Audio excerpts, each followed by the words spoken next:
Hello, everybody. Welcome to another episode of Veg Networking, where vegan plant-based entrepreneurs connect and collaborate. Our special guest today has a long list of experience. And for the sake of time management, his introduction today will be focused on his present operations. He is an off-ice official for the National Hockey League and International Ice Hockey Federation, a director for Okalink Technologies, analyst, private wealth specialist at Hoovest Asset Management, co-founder of Planted Meals, co-founder and chief operating officer at Hoovest Group. We are happy to have you here with us today. Welcome, Corbin Lowe. Hi. That was a lot of words. Sorry, never put them together like that before. How are you? Good, how are you? We are all good. So we're going to jump right in, and we're ready to hear your plant-based vegan origin story. Oh, sure.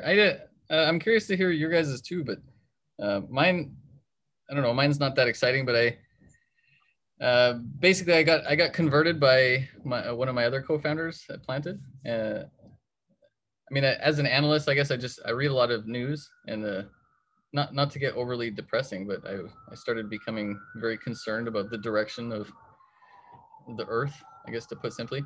And so it was about 5-6 years ago, my wife and I decided that probably the best step that we could take individually was to just stop eating meat and dairy products and things. But we really didn't know how. So our co-founder, Natalie, started cooking for us.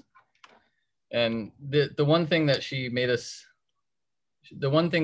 did for us was she made it very easy, and for us to realize that it's really not that hard to cut meat out of your diet. You just make some small substitutions, and I think my wife and I, we started very quickly, started to feel better, started to feel lighter. Our wallets thanked us. We didn't feel so bad about. Well, I mean, now I look at it as like if you can just eat some plants rather than hurt an animal, I think that's a pretty good substitution. It's a good Stanley Cup winning trade, I think. So, yeah. Yeah, totally, absolutely. And it was just as easy for you as it was for your wife as a team doing it, or? Yeah, well, I was born allergic to milk and eggs, so I kind of joke as I was sort of halfway born. But yeah, no, I think it was actually harder for my wife just because she really missed cheese, but. And I mean, 5 years ago when we went vegan cheese was so expensive. So it was kind of, it was a little bit like there really wasn't good substitutes for cheese at the time. And I don't want to say it too loudly but the Daiya product 5 years ago was not very good. And I think most of us can agree it was not an enjoyable experience eating that chemical Daiya flavor. Yeah, you're absolutely right. Not only was the cost more restrictive, but as well the options as well too. So absolutely. Okay, so lots to unpack when it comes to your entrepreneurial origin story. But I guess if you had to kind of boil it down to a sparking moment of you becoming an entrepreneur, can you talk us through that, because you have a lot of experience? Yeah, it's kind of a funny story, but I'm really lazy, I think.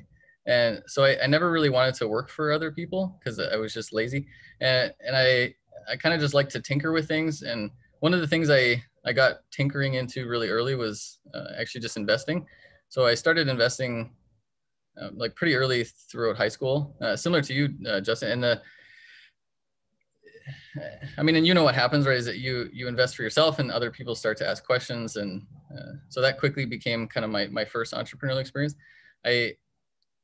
That was basically how I paid my way through school. But mostly I always just found is anytime I solved problems for myself through, like automation or making things easier, I found other people typically had use for that too, and that they were willing to pay for it. And so most of my early entrepreneurial experience was just silly things. Yeah, like nothing too serious. But our first serious venture was, actually working with my dad. But we helped automate a lot of the way that events run their ticketing and auction management systems. And so that was kind of my first experience in that. I really didn't like managing events. It's very stressful. Kind of similar to, you know, even just putting these things together is always, there's so many last minute things that come up. It just adds to stress. But my kind of my day thing is to manage the Hoovest group. And I mean, I think entrepreneurialism is all about trying to solve problems that other people don't know how to solve or don't want to solve. And one of the problems that I noticed in the investment industry was, as a private investor, I was in all these networking groups, and I knew tons of guys and girls that had really well-run, solid, risk-managed investment strategies, but no way for retail investors to invest in them. And the funny example I always use is that I knew a guy that he had a strategy to bet on baseball, where it was all algorithm based, but it was weather dependent. And so the simplest example was that he figured out that on low humidity days, teams that were more home run dependent for their scores it was something like 54% likely to win. And so he had this investment strategy. He was returning like 400% a year for his investors, right? It was crazy. And it was like, you know, such a shame that more people couldn't invest in stuff like that. So Hoovest started as a way that we could connect retail investors to these really unique investment strategies. And, you know, in the investment industry, you can't get around the fact that you need a portfolio manager and things. So we built a whole platform for unique strategies to get connected to retail investors. And since we solved a real problem and no one else was doing it, I mean, that's worked really well for Planted. Kind of the going back to how I started on my vegan journey. I mean, that was just, it's hard for most people to go vegan because they just don't know how, right? And it's easy to stay with the status quo. And so we figured the easiest way to help lower people's carbon footprint was to offer something more affordable and more convenient than the next best option. So that was how we put Planted Meals together. So we started with, you know, like a really no frills approach where we went as cheap as possible on pretty much anything that didn't matter. So there's no flyers in our bags. The bags are really simple. You know, everything's through email. Yeah. Absolutely great. Yeah. And in terms of Hoovest, connecting great people with great investments, right? That's the whole mindset. Yeah, exactly. Yeah. Wonderful. Wonderful. Okay. So whether you want to take this from a Hoovest standpoint or Planted Meals or both, totally up to you. But what are some trends that you're seeing in your industry? Well, Planted is a lot more interesting because the investment business, I would say, is very boring. We mostly look at numbers and stuff. But for Planted, no, I'm really encouraged by. I mean, there's so many new companies coming up. Trend wise, I mean, I think we've seen, especially in the last year, I mean, the whole system of getting food into your hands is really changing. And so, I mean, one thing I see, for example, is, you know, 30 years ago, pretty much everyone, you went to your, what was it? Not Walgreens, but anyways, the story, as I understand it from my grandparents, is that you pretty much only had one or two grocery stores, which is where you got everything. And the future that I see for food is that there probably won't be grocery stores, but just that, you know, you have really smart fridges, which get automatically stocked with the food that you want, you know, even before you even know you want it, or on some type of you know, rotating schedule. So in a lot of ways, I mean, I see Planted, the way that we make deliveries is in between the grocery store and what the future of kind of the whole smart apartment concept of just that food shows up when, you know, before you even know you want it. And that we took some influence from that in Planted. So, I mean, a lot of the idea is that the food is ready when you want it. And that's why it's pre-cooked. We deliver it on Sundays. And then, so when you're hungry for lunch, it's already in your fridge, ready to go. And I think the trend, you know, we'll continue to take that one step further, where it's, you know, always the groceries are just ready in your fridge, unless you want that experience of sitting at a restaurant and eating out with your friends, which is, I think, something completely different. And then one step further, I think there will, within the same building that produces your food, I mean, we'll probably be growing food, and that whole vertical chain of between growing the food, turning it into a value-added service of a prepared meal and then getting it into your fridge. I mean, I think ideally that all happens within like a 50-meter vertical zone. Absolutely. True farm to table. Yeah. Well, what trends are you guys seeing? I'm only one person, so. Yeah.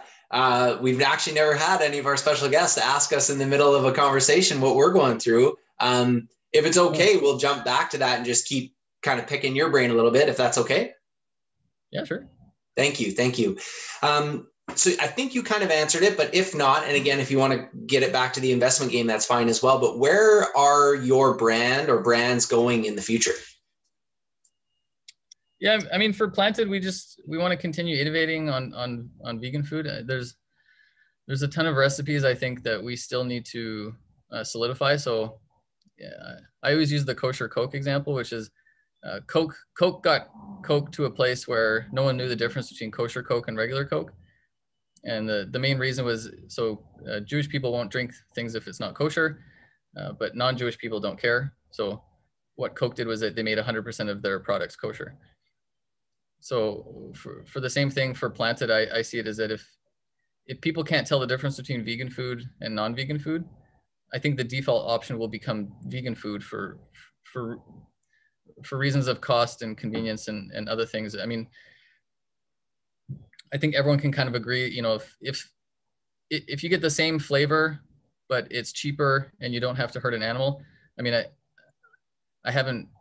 even carnivores, when you talk to them, they say, well, you know, I mean, at that point, as long as the health benefits, if you can prove to me that, you know, the food doesn't damage me negatively, there's not really any strong arguments left. So that's kind of where I see the company going. Whereas if we can basically just make it so that there's really no excuse to eat animal products anymore, where it's just, you know, plants give you literally everything you need, including flavor, nutrition, and then it's just cheaper cost. Because especially if you're growing food in the same building, I mean, the main drivers of food cost is what you use to grow it. And a lot of that comes down to the price of oil and the price of commodities. And then how far distance it has to travel and how you store it. So, I mean, if you're growing lentils and things in your basement and that's where you're living, I mean, the food cost of that is, I mean, it's so minimal. Yeah, absolutely.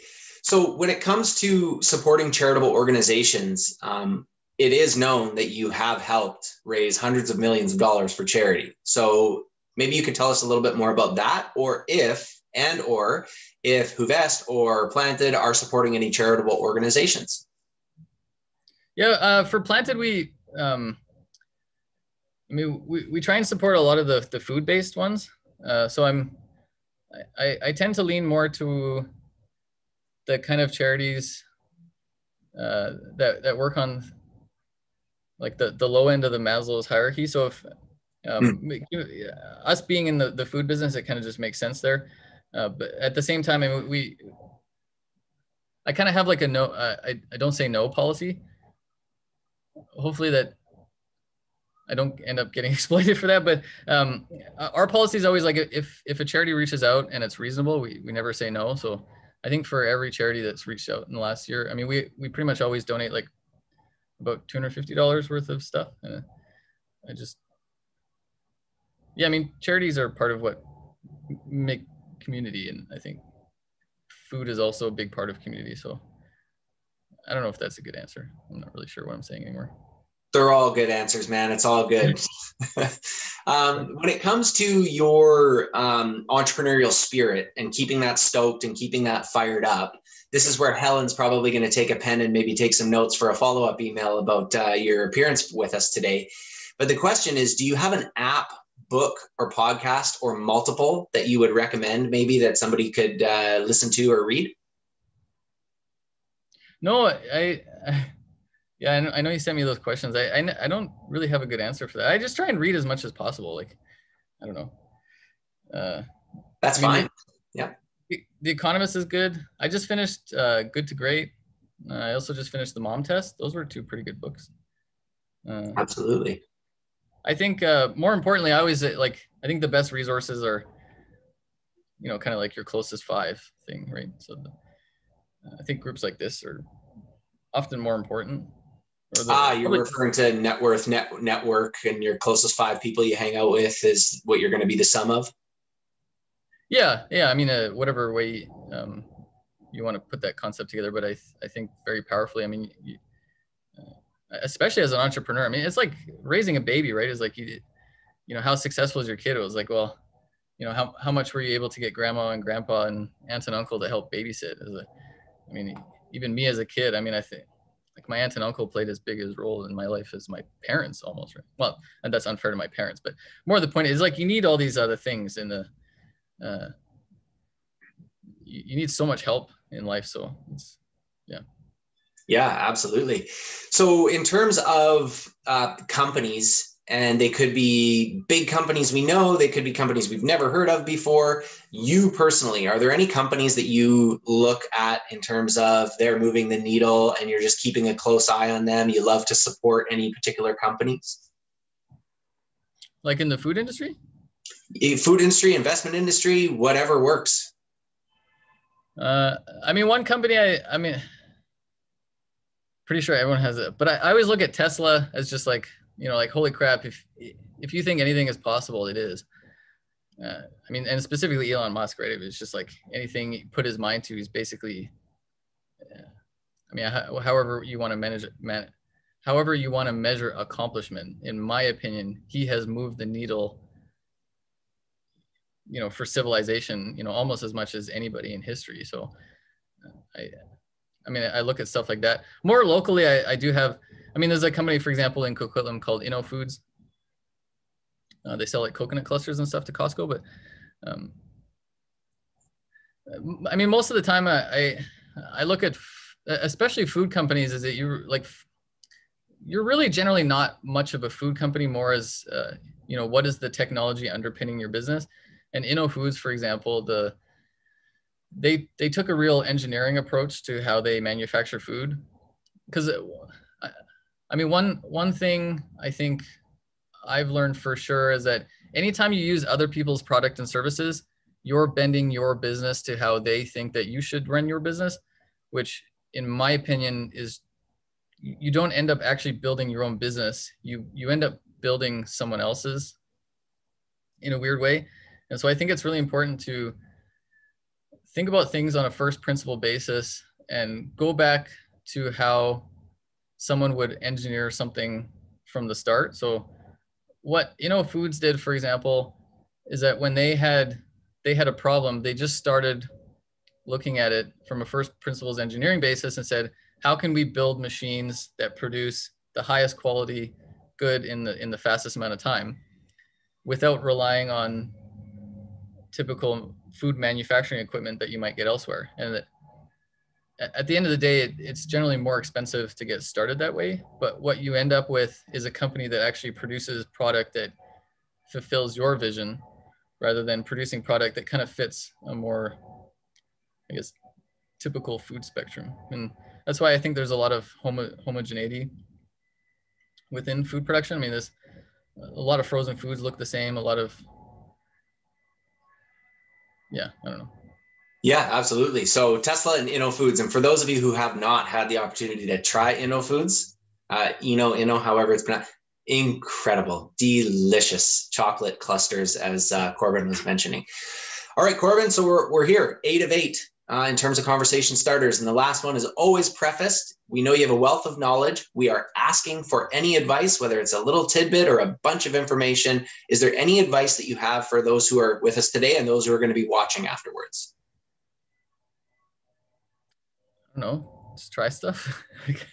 I think we're all on a journey, right? I don't know. I don't think my advice is, but I think it just, I mean, for me personally, I think what makes me good at what I do is I'm just not afraid to try stuff. So maybe that's all. Yeah, it's powerful. It's actually a thread that a lot of the special guests have given us is the progress is better than perfection, act, don't wait around. And that's exactly what you're saying. So you're echoing a lot of the sentiments that we've had before. And it's a common thread that we're hearing in terms of advice. And I think it's well needed, not caring so much about what people think. And to your point earlier about not bending your brand to fit what you think other people want to see, but following what you actually want to see unfold. So as always, going to leave the floor with you. If there's anything we missed, anything we forgot to mention, and then we'll give you a little outro, and then we'll popcorn around the table and have our members introduce themselves to you. Is there anything that you would like to share before we bid you adieu? Not really. I want to hear what other people think. Okay, perfect. Thank you so much. So in terms of, we'll stick with Planted Meals. If you want to check out more about Corbin as a co-founder, as well as his other co-founders at Planted Meals, you can check them out on the web at www.plantedmeals.ca and on Instagram at Planted Meals. Thank you so much for your time, Corbin. Pleasure.